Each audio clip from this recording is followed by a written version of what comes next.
300 पुरुष एक काम को 16 दिनों में करते हैं, तो इसी काम के 1/4 भाग को 15 दिनों में करने के लिए कितने पुरुषों की आवश्यकता होगी।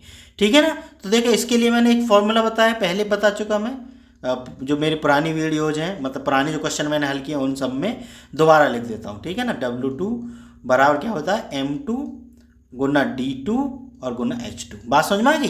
तो ये देखो काम, जितना भी काम है वो W1 पहला जो काम है, जैसे ऊपर दिया एक काम को, ठीक है ना।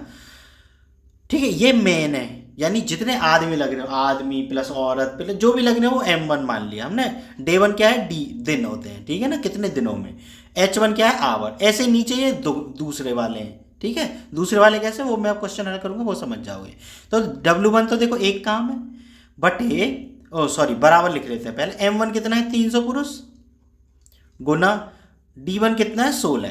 तो यह H1 दिया नहीं है तो H हम लिखेंगे भी नहीं। ठीक है ना, देता दिया होता तब लिखते। बात समझ में आ गई। ये तो मैंने फॉर्मूले के लिए बता दिया, जिससे तुम और क्वेश्चनों में यूज कर सको। ठीक है, अब वो क्या कहता है कि इसी काम के 1/4 को, मतलब W2 क्या है, 1/4।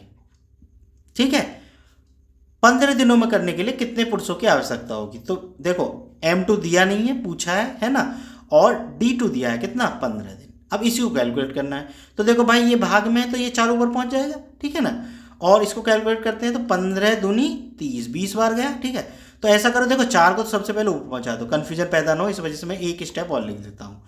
20 गुना 16, भैया तो 20 गुना 16 बचा, बटे M2। ठीक है बच्चों, अब M2 की 10 गुना हो जाएगी और 1 की इसमें हो जाएगी। तो क्या आ गया, M2 क्रॉस 4 बराबर 20 गुना 16। ठीक है ना, तो M2 बराबर क्या आ गया भाई, 4 इधर गुना में, इधर जाके भाग में, तो 20 गुना 16 बटे 4। तो 4 चौक 16, 20 चौक 80। ठीक है ना, तो कितना आ गया, 80 पुरुष। ये आ गया। ठीक है बच्चों, बात समझ में आ गई होगी।